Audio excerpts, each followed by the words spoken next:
మాజీ మంత్రి NMD Farooq party మారుతారనే ప్రచారం జోరుగా మారుతోంది. టీడీపీలో సీనియర్ నేతగా ఉన్న ఫరూక్ కొద్ది కాలంగా పార్టీకి దూరంగా ఉంటున్నట్టు సమాచారం.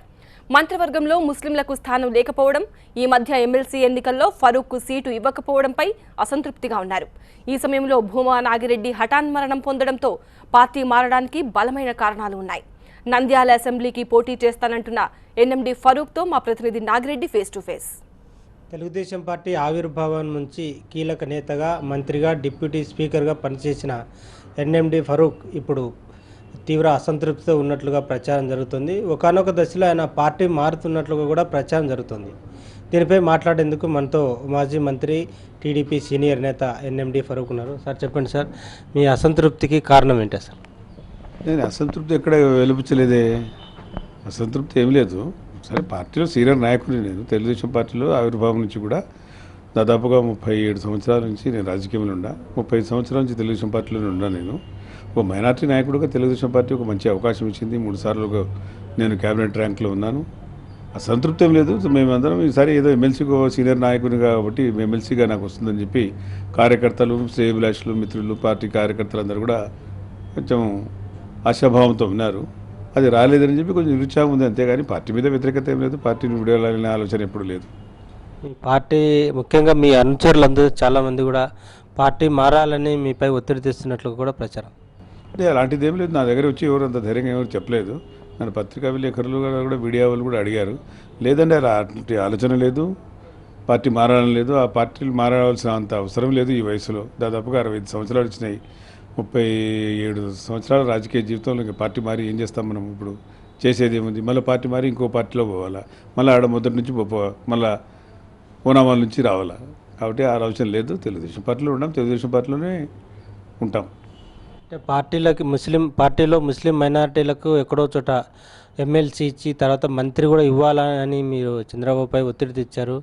మీ అభిప్రాయానికి అతను నో చెప్పినట్లుగా కూడా, అంటే పదవి ఇవ్వకపోవడానికి కూడా కారణం లేదు.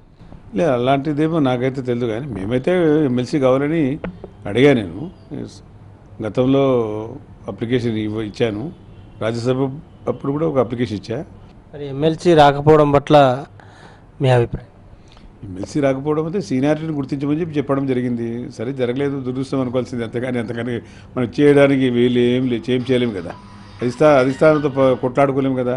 అధిష్టానం మీకు అవకాశం ఇచ్చినా 3 సార్లు మంత్రిగా చేశాం కదా. మరి మేము 35 సంవత్సరాల నుంచి రాజకీయాలు ఉన్నారు. మరి గుర్తింపు వస్తుంది, మరి తర్వాత కూడా కన్సిడర్ చేస్తామని చెప్పినారు.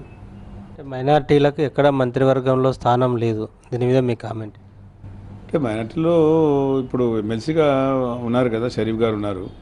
ఇంకా షరీఫ్ గారికి ఇవ్వాల్సిన ఎవరికొకరికి ఇవ్వాలా. మరి మైనార్టీలో మన కొత్తగా నాకు కాకుండా ఇంకెవరికైనా ఎమ్మెల్సీ తీసుకొని మంత్రికి ఇస్తారా, లేకుంటే ఉండేవానికి మంత్రి పదవి ఇస్తారనేది అది ముఖ్యమంత్రి గారి ఇష్టం. అది మన మీద ఆధారపడింది కాదు, మేము చెప్పింది కాదు. నెక్స్ట్ నంద్యాల ఉప ఎన్నికలు కూడా జరగబోతున్నాయి. దీంట్లో మీరేమన్నా మీ పాత్ర ఏ విధంగా ఉండబోతుంది?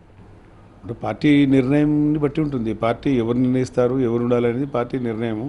ఎందుకంటే విక్టిమ్ ఉన్నాడు పాపం, ఆయన భూమా నాగిరెడ్డి గారు. ఇప్పుడు 5 సంవత్సరాలు మ్యాండేట్ ఇచ్చినారు ఆయనకు. మరి ఆయన కుటుంబం నుంచి పెడుతుంటారా, మళ్ళీ ముఖ్యమంత్రి గారు మరి ఏం ఆలోచిస్తున్నారు, మళ్ళీ గెలిచే అభ్యర్థికి టికెట్ ఇవ్వాలా అనుకుంటా ఉన్నాను. కేవలం పార్టీ మిమ్మల్ని అడిగితే ఎవరికి ఇస్తే బాగుంటుందని చెప్పి మీరు భూమా కుటుంబానికి ఇస్తే బాగుంటుందని చెప్పే అవకాశం ఉంటుంది? తప్పకుండా చెప్తాం. పార్టీ నన్ను అడిగితే భూమా కుటుంబానికి ఇవ్వండి సార్, వారి కుటుంబంలో నష్టపోయినారు కదా అని చెప్తాం. నేనే కాదు, ప్రతి కార్యకర్త కూడా ఆ మాట చెప్తారు. ఒక మైనార్టీగా నేను ఈ 2 సార్లు ఎంపీగా ఫేస్ చేశాను, చూశాను. నేను చాలా ఇబ్బందులు పడ్డాను, కానీ ఎంపీగా అయితే నేను కంటెస్ట్ చేయను. మరి ఎమ్మెల్యేగా ఇక్కడ చాలా కాంపిటీషన్ ఉంది. చాలా కాంపిటీషన్ ఉంది. మరి ఇప్పుడు అనుకోకుండా ఒక సంఘటన జరిగింది. ఇంకా 2 సంవత్సరాలు ఉంటే ఏమేమి జరుగుతాయి, వెయిట్ చూద్దాం.